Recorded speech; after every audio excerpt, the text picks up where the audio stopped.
peran pendamping desa. Nah, pendamping desa ini sebagai mitra. Kemarin sudah kita bicarakan bahwa Gus Halim ingin memastikan bahwa ini memang demokrasi data desa, yaitu ini dari desa. Dari desa itu kemudian datanya, informasinya dari desa, oleh desa, yaitu oleh relawan pendata desa, sehingga ada masuk mereka sebagai anggota, sebagai ketua, sebagai penanggung jawab dari Pokja.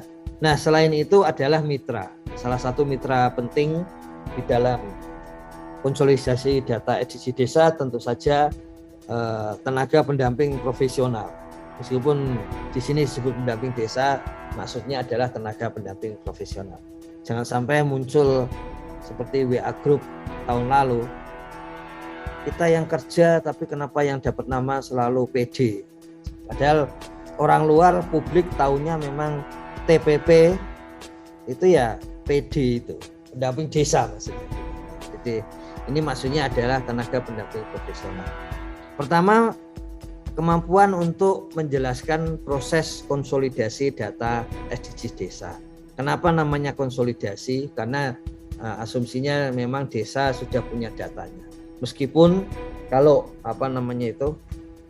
istilah Gus Halim, kenapa tidak pemutahiran? Ya, pemutahiran kalau kurang dari 90%. Karena istilah pemutahiran itu sudah berkembang di lapangan, yang masuk kepada beliau itu bahwa itu membutuhkan dana yang besar.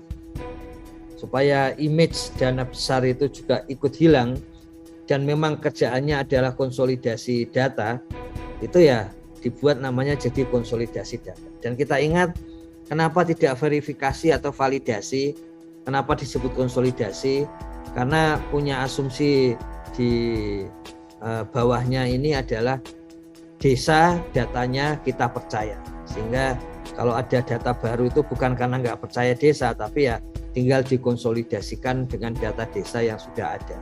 Kalau kita lakukan verifikasi, validasi, itu konsep atau asumsi di bawahnya adalah bahwa ini datanya kayaknya belum tentu benar, makanya perlu divalidasi dan verifikasi. Kemudian yang berikutnya adalah peran untuk monitoring seluruh kegiatan konsolidasi data SDGs desa. Jadi monitoring ini sangat-sangat penting. Ada pelajaran menarik dari para LSM yang mendampingi. Kita tahu ada plus minusnya. Minusnya tentu saja pendampingan LSM itu sedikit. Misalnya kemarin disebutkan satu desa yang paling banyak itu kami mendampingi sampai 26 desa. Jumlah desanya 74.962. Jadi yang mendapatkan dana desa 74.960. Nah, tentu saja sudut pandangnya akan beda. Tapi yang menarik adalah bahwa desa selalu didatangi untuk mendapatkan informasi harian desa. Tentu saja untuk tenaga pendamping profesional, terutama PLD, paling tidak mendatangi desa mungkin selang sehari, selang 2 hari, sampai selang 4 hari. Karena kalau dia mendampingi sampai 4 desa. Tapi itu perlu dijalankan. Ini satu titik kritis sampai lancar baru bisa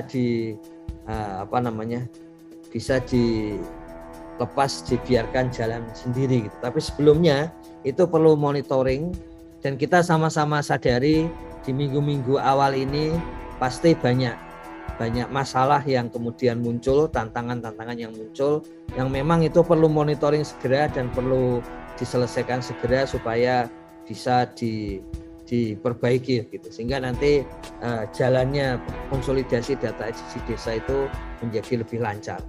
Kemudian juga kita belajar dari LSM bahwa penting untuk memecahkan masalah di lapangan gitu. Jadi memang gunanya TPP adalah turut mendukung desa, membantu desa untuk memecahkan masalah di lapangan. Dan tidak perlu sungkan atau ragu-ragu untuk juga berkonsultasi sesama TPP dan ke Kementerian Desa gitu. Kalau di tempat kami, kalau kami tidak bisa menjawab ya pasti langsung dilempar ke WA Group Sapa Desa yang di situ ada eselon 1 semua eselon 1 di Kementerian Desa bersama Gus Halim juga. Kemudian laporan-laporan pelaksanaan harian ya, monitoring tadi itu dilaporkan melalui aplikasi Daily Report Pendamping Desa. Perlu kami ingatkan juga bahwa Daily Report Pendamping Desa ini semakin penting saat ini untuk menunjukkan kerja pendamping. Kemarin misalnya ditanyakan apakah SDG Desa nomor 5 itu benar-benar dijalankan di desa ya. Kami sampaikan bahwa ya, bagaimana kita bisa yakin dijalankan? Mungkin ada yang tidak menjalankan, tapi jelas ada yang menjalankan. Buktinya adalah di Daily Report Pendamping Desa, begitu kita tunjukkan di sortir dengan kata kunci perempuan, itu banyak sekali di tahun 2022 saja pendamping yang melakukan kegiatan-kegiatan harian itu berkaitan dengan kelompok perempuan, kemudian dengan topik perempuan ketika berhubungan dengan pemerintah daerah, juga dengan berbagai LSM perempuan. Memang ada satu hal yang aneh yang ditanyakan oleh seorang kepala desa di NTT juga waktu itu. Kenapa Kementerian Desa melarang pihak lain bekerja sama dengan desa? Kalau sejauh kami ketahui sih nggak pernah ada larangan juga, karena memang itu juga bukan wewenang Kementerian Desa. Tapi kalau ada kerjasama justru didukung, karena jumlah desa yang bekerja sama baru sekitar 4.000-an desa. Jadi penting untuk melaporkan hasil-hasil monitoring harian itu ke dalam aplikasi Daily Report Pendamping Desa. Dan ini saat ini semakin penting lagi, dan kemudian kami hampir kalau tidak sempat pagi dan siang maka malam hari kami selalu cek harian hari ini apa saja yang dilaporkan oleh tenaga pendamping profesional ya, seluruh Indonesia, karena ada menu, kalau di admin itu ada menu untuk langsung melihat hari ini seluruh Indonesia begitu. Nah itu banyak hal yang kami perbaiki dari kebijakan maupun teknis melalui hasil-hasil yang disampaikan tenaga pendamping profesional di dalam DRP, Daily Report Pendamping Desa. Kemudian terlibatan aktif menjadi indikator penilaian kinerja. Ini usulan dari berbagai unit kerja supaya salah satu yang dimasukkan adalah di sana. Sebetulnya relatif dari 5 indikator kinerja bulanan pendamping itu ada satu, yaitu tidak melaporkan data yang salah begitu.